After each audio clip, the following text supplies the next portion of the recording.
Grogi sekali Pak Direktur.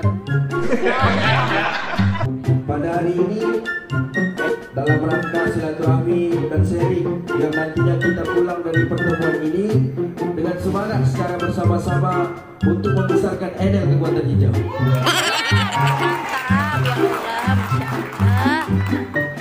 Kita semua tahu saat ini Enel telah memasuki bulan kelima.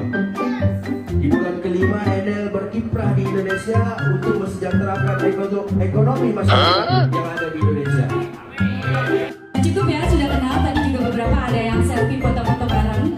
Mumpung sekarang masih gampang ditemuin. Besok-besok udah jadi selebritis nanti mesti bayar kalau foto bareng.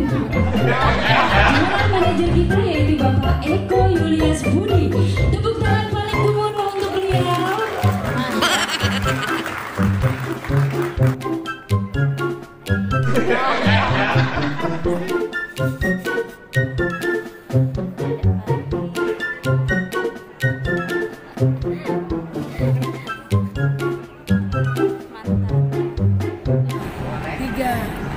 Member promo cair. Oke. Keren.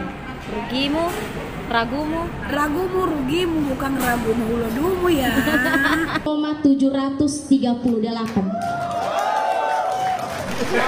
Total investasi tim saya sekarang 10 miliar.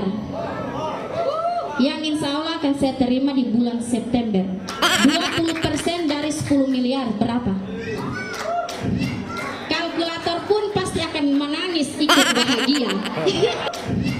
Kalkulator pun pasti akan menangis ikut bahagia. Assalamualaikum warahmatullahi wabarakatuh. Halo teman-teman, kembali lagi di video saya ya, di channel saya ini. Kita bahas lagi part kedua, lanjutan dari part ke-1 kemarin yang klarifikasi manajer Enel cabang Gorontalo. Jadi ini kelanjutannya teman-teman ya. Kita telah sama-sama lagi teman-teman seperti di part ke-1. Oke, kita play. Turnya telepon terus ke saya, Bapak Lintang. Cepatlah Kak, dia memanggil saya kakak. Cepatlah Kak, semua sudah ngumpul, semua manajer sudah ada. Manajer Gorontalo yang belum ada. Saya bilang iya, saya terjebak macet. Nah, di klarifikasi dia mengatakan sangat ditunggu ya. Bukan mengatakan. Jadi saya telah gitu ya, saya simpulkan bahwa orang ini, si manajer Gorontalo ini, manajer Enel Gorontalo ini sangat ditunggu oleh petinggi-petinggi Enel, termasuk si Lintang direktur Planga Plongo itu ya. Terus si kakek Enel, Pak Eko gitu kan. Nah, mungkin saja memang mungkin si manajer Enel Gorontalo ini kan yang paling heboh, yang paling gencar promosi di medsos ya. Karena kan manajer dari kota lain yang katanya 100 lebih manajer di Enel itu nggak kelihatan, nggak pernah saya menemukan. Yang saya temukan Enel itu tentang dia saja gitu ya. Nah, mungkin saja si manajer Enel Gorontalo ini memang sudah disetting ya, dijadikan aktor gitu ya, kambing hitam mungkin ya. Kenapa? Karena saya yakin juga dia itu nggak kenal langsung atau kenal lama dengan petinggi Enel, enggak gitu. Hanya saja dia pemain. Maksud pemain ini seperti yang dia katakan bahwa di Enel ini banyak pemain yang gabung. Saya simpulkan kata pemain itu adalah pemain ponzi, karena track record dari manajer Enel Gorontalo ini juga pernah bermain aplikasi-aplikasi ponzi lainnya. Kenapa saya sebut aplikasi-aplikasi ponzi lainnya? Karena lebih dari satu aplikasi, jejak digitalnya ada. Oke, kita lanjut. Itu percakapannya masih saya simpan, masih ada di WA saya. Nah, setelah itu saya nangisnya itu karena saya jauh-jauh dari Gorontalo, saya tidak bisa ikut rapatnya, ikut acaranya karena memang saya terjebak macet. Itu saya nangis ke suami. Kami jauh-jauh dari Gorontalo tapi tidak bisa ikut acara. Tapi ya karena usaha mereka manajernya itu general manager Bapak Rudi sama si Lintang itu, mereka menunda acaranya sebelum saya datang. Nah, dia mengatakan bahwa si Lintang direktur Planga Plongo itu sama si Bapak Eko katanya ya, Eko Yudi kakek Enel lah itu, kakek Enel itu bahkan sampai menunda acaranya hanya untuk menunggu manajer Enel Gorontalo. Nah, ini Makanya saya katakan si manajer NL Gorontalo itu disetting, ya, disetting supaya dia bisa berbicara dan nanti ketika scam menjadi sorotan. Nah, seperti itu ya. Nah, sudah. Setelah saya datang, saya melihat banyaknya member-member NL yang sudah berkumpul di hotel itu, di tempat acara tersebut. Nah, saya langsung diajak, saya dibisikin, "Kak, nanti kakak yang duduk juga dengan saya di atas, dengan Pak Rudi, mendampingi." Saya bilang, "Loh, kenapa cuma saya?" "Iya, karena kakak yang paling jauh, kakak manajer kota yang paling jauh, yaitu Gorontalo. Kalau manajer-manajer lain itu dekat, hanya manajer Palembang, Bekasi, Jakarta, Kupang, dan lain sebagainya. Saya tidak tahu lagi manajer-manajer lain. Yang jelas kita di NL banyak sekali manajernya, bukan cuma saya, banyak sekali cabangnya, bukan cuma cabang Gorontalo." Nah, setelah itu, karena saya lihat antusias sekali dengan member begitu banyak, saya berpikir, wah, ini acara yang luar biasa. Saya tahu Bapak Lintang sama Bapak Rudi itu meyakinkan sekali ke saya. "Tolonglah Kak," kata si Lintang, "bantu kami bicara di sana di atas." Nah, karena saya pada saat itu, ya, saya senang diberikan penghargaan yang begitu besar sebagai orang yang jauh-jauh datang dari Gorontalo ke Bandung. Saya sangat senang. Saya tidak tahu ternyata ini adalah rencana mereka. Nah, saya naik di panggung. Saya sudah dibisik-bisikin sama si Lintang ini. "Nanti kakak bicara begini, kakak bicara begini." Saya bilang, "Ya, saya tahu yang saya akan bicarakan." Nah, setelah saya bicara, saya disotingkan siaran langsung. Saya juga siaran langsung pada saat itu. Saya bicara, saya yakinkan si Lintang ini sama si bapaknya, si kakeknya ini, si Rudi. Dia bilang si kakek ya, kakek Enel mungkin. Saya yakinkan, saya bilang, "Beneran ya, bakal cair ya hari Senin?" Iya, bakal cair Kak, tenang saja. Kita sudah kerjasama dengan Bank Cina." Nah, jadi dia itu dijanjikan ada pencairan gitu ya. Ada pencairan di hari Seninnya. Tapi harusnya si Mbak manajer NL Gorontalo itu harusnya dia tahu gitu. Kenapa? Hari Senin bagi pemain Ponzi itu mengerikan gitu. Contohnya AGT ya. CBI apa itu namanya Bank Cina itu. Kita sudah diberikan dana sekitar 500 miliar. Meyakinkan sekali ke saya. Nah, setelah itu Oke, dia dijanjikan dan katanya meyakinkan. Kita flashback ke yang klarifikasi yang di video kemarin di part 1. Itu kan katanya yang join di NL itu semuanya rata-rata pemain. Otomatis dalam tanda kutip mungkin pemain Ponzi mungkin ya. Karena track recordnya sering bermain Ponzi lebih dari satu aplikasi, bukan hanya NL ini. Kenapa kok percaya gitu? Kenapa kok percaya dengan janji-janjinya? Janji-janji petinggi-petinggi NL ini? Kalau banyak atau rata-rata yang gabung di NL ini pemain. Harusnya kalau pemain sudah tahu dong bahwa aplikasi ini money game, skema Ponzi, investasi bodong yang akan scam. Scam itu bukan tutup teman-teman, tapi penipuan. Ya, kalau ada yang mengatakan scam adalah tutup, meleset gitu. Karena scam itu lebih ke penipuan. Kalau sudah scam artinya penipuan, kembalikan ke artinya gitu ya. Kalau sudah scam pasti tutup, pasti tidak membayar lagi. Tapi scam itu bukan tutup artinya, penipuan artinya. setelah saya yakin sekali, saya bicara di atas panggung, kita pasti akan dibayar. Dan mengenai omset yang akan saya terima itu, yang mereka katakan saya menerima 11 miliar, itu dengar baik-baik live saya. Saya total investasi tim saya itu sekitar 10 miliar.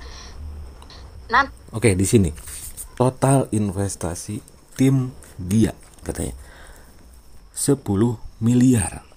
Oke, itu total investasi tim. Otomatis timnya gitu ya. Tim dia di NL gitu. Berarti kalau tim terdiri dari beberapa member. Ya, totalnya 10 miliar katanya. Berarti yang join di NL ini ya nominalnya rupa-rupa mungkin ya. Tadi yang bilang kalau pemain harusnya sudah tahu. Kalau pemain kan dia bilang rata-rata yang gabung di NL pemain. Ya, sekali lagi saya katakan itu karena dia yang mengatakannya. Harusnya ya jangan gede-gede lah gitu. Atau mungkin karena kan banyak ya di artikel juga NL Gorontalo, member NL Gorontalo itu terdiri dari 16.000 member. apakah 16.000 member itu adalah timnya? Kita nggak tahu juga gitu. Artinya saya akan dapat di situ 20%, tapi di bulan September. Di bulan September saya akan mendapatkan total investasi tim saya. Saya dapat 20% dari situ. Dia mengatakan sendiri bahwa dari total investasi timnya yang 10 miliar itu, dia akan mendapatkan 20% mungkin tadi. Berapa? Makanya saya bersemangat sekali. Oke, kita Dan putar balik. Dan kedua, karena saya pernah punya konten YouTube, disitulah mereka melihat nomor HP saya. Nah, setelah acara tersebut selesai, Oke, kita kembalikan. Kita karena saya putar lihat ulang. antusias sekali dengan member begitu banyak. Saya berpikir, wah ini acara yang luar biasa Lintang ini. Nanti kakak bicara begini, yang akan Oke, saya terima mana ya? itu, yang mereka katakan saya menerima Nah, ini. 11 miliar, itu dengar baik-baik live saya. Saya total investasi tim saya itu sekitar 10 miliar. Nantinya saya akan dapat di situ 20%, tapi di bulan September. Di bulan September saya akan mendapatkan total investasi tim saya. Saya dapat 20%. Oke. Dia akan dapat 20% dari total investasi timnya. Apakah itu bukan komisi? Biasanya kan money game skema Ponzi membayar member dari uang member lain. Ketika ada orang yang bergabung menggunakan kode referralnya dan melakukan deposit, orang yang baru gabung itu akan secara otomatis memberikan komisi. Kita sama-sama ketahui total komisi dari NL ini 13%. Ini malah kok 20% gitu. Lebih dari marketing plan NL itu, dari ajak temannya gitu ya. Dari komisi mengajak teman. Ini 20% dari 10 miliar. Itu kan total investasi tim 10 miliar. Otomatis tim banyak member, tapi dia mendapatkan 20%. Ya, dari nilai dari total timnya, investasi timnya gitu. Bukankah itu komisi gitu? Persentase kan? Masuknya persentase kan? Dari situ. Makanya saya bersemangat sekali. Dan kedua, karena saya pernah punya konten YouTube, Nah, disitulah konten mereka YouTube. melihat nomor HP saya. Nah, setelah acara tersebut selesai, saya dipanggil sama si Lintang dan si Rudi ini, si general manager. Saya dipanggil di suatu tempat. Di sana saya langsung dikatakan, tenang saja kak, kita di sini pasti akan membayar. Jangan khawatir. Saya tanya kapan pulang? Kenapa cepat pulang besok hari Senin? Gak mau jalan-jalan dulu di Jakarta? Mereka katakan, oh tidak bisa kak, kantor kita di Batam tidak bisa ditinggal berlama-lama karena akan ada yang deposit 450 juta. Saya rekam ada video pertemuan saya dengan mereka pada malam harinya. Nah, setelah paginya mereka Oke, berarti sampai malam hari si manajer NL Gorontalo ini masih ada kontak atau ketemu gitu ya dengan para petinggi NL. Dan esok harinya NL scam. aktifkan HP mereka satu-satu. Jadi, mereka memang punya rencana untuk scam di hari Senin. Oke, di sini dia mengatakan bahwa NL ini punya rencana untuk scam di hari Senin. Dia baru sadar gitu ya. Si manajer NL Gorontalo ini baru sadar bahwa NL niatnya mau scam di hari Senin. Ya, seperti AGT. Nah, di sini scam itu lebih ke apa ya? Dan mengkambing hitamkan saya. Nah. Saya yang naik di panggung, saya. Kalau soal mengkambing hitamkan, saya setuju dengan manajer NL Gorontalo ini. Tapi pertanyaannya bukan itu. Pertanyaannya, dia paham aplikasi ini money game, skema Ponzi. Kenapa? Di klarifikasi ini dia bilang, sekali lagi tadi ya, sering saya katakan tadi. Dia bilang bahwa rata-rata yang bermain di NL ini adalah pemain. Gitu ya. Kok dia mau-maunya gitu? Kan udah jelas money game skema Ponzi itu apa? Ya gitu. Yang bicara seakan-akan saya yang petinggi NL, seakan-akan saya yang terlibat di situ. Padahal saya sama sekali tidak ada hubungan dengan mereka. Saya pun member biasa, sama seperti Anda-Anda yang tertipu. Nah, jadi dia tuh banyak tuduhan katanya bahwa dia petinggi NL atau apalah itu. Ya menurut saya sih wajar kalau publik mengira seperti itu. Kenapa? Karena si Mbak ini si emak Enel ini gitu ya menunjukkan kedekatan dengan direkturnya, dengan kakek Enel. Itu kan di videonya itu menunjukkan kedekatan. Jadi wajar kalau khalayak publik mengira bahwa dia petinggi juga gitu. Tapi jangan salahkan publik gitu. Kan dia itu tiap apa-apa di live streaming. Mas, saya punya banyak bukti. Jadi orang yang sudah mencemarkan nama baik saya sebaiknya berpikir dari sekarang. Ini video klarifikasi saya. Saya bisa pertanggungjawabkan video-video saya. Di sini saya hanya ditunjuk sebagai manajer, ditunjuk secara gaib, tidak secara tatap mata, tanda tangan kontrak apapun tidak ada. Saya ditunjuk sama seperti manajer-manajer kota yang. Oke. Di sini dia mengatakan bahwa dia ditunjuk sebagai manajer, tadinya member biasa. Kalau menurut saya masih bertentangan juga dengan kalimat di awal ya, yang di video kemarin, yang di part 1. Katanya kan kalau minimal sudah PIP 3 sudah bisa membuka kantor cabang.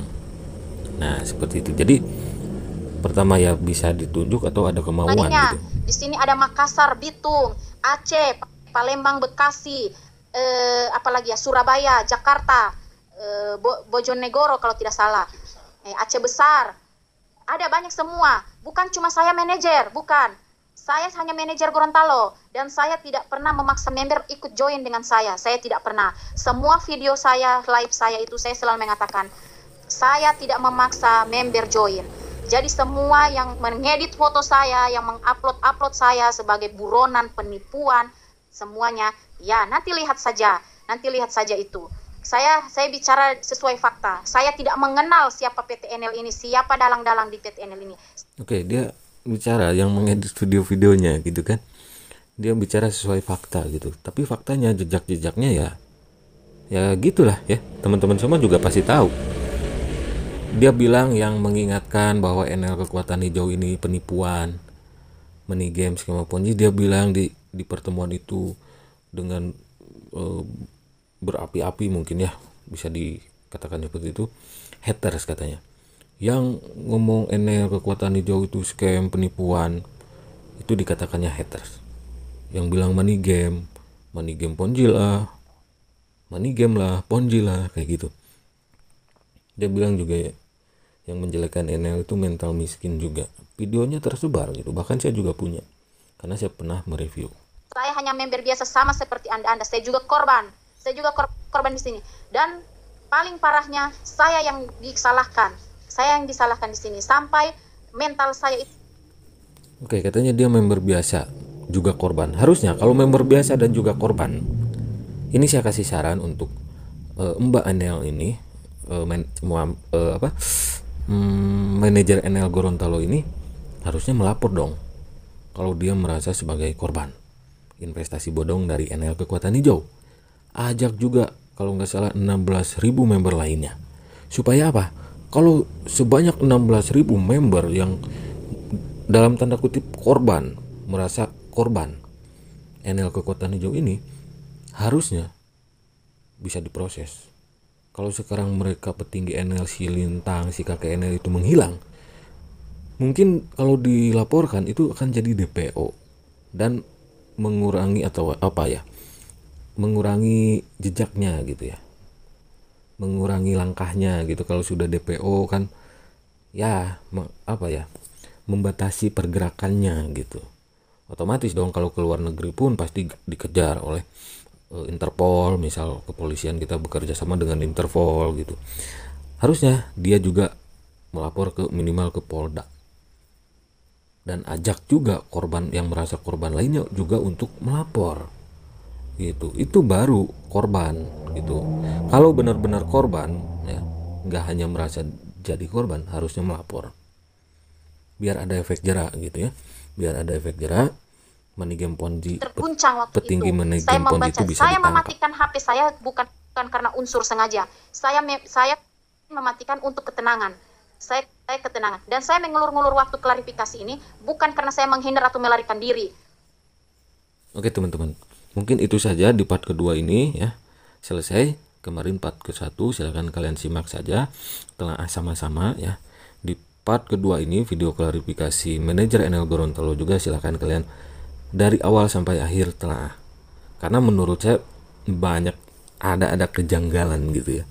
Pertama, kemarin di video sebelum ini dia mengatakan bahwa yang join di NL itu rata-rata pemain. Kalian bisa simpulkan maksud pemain itu apa gitu. Terus dia juga pernah bilang sebelum bermain di NL ini dia juga sedang fokus atau pernah bermain di aplikasi lain. Nah, aplikasi lainnya itu apa? Apakah Agri Develop atau aplikasi CSP Main atau yang lainnya gitu. Dan yang paling penting, kalau dia merasa dikambing hitamkan, dia merasa korban, harusnya dia melaporkan NL Kekuatan Hijau ini biar nanti diusut oleh pihak kepolisian gitu.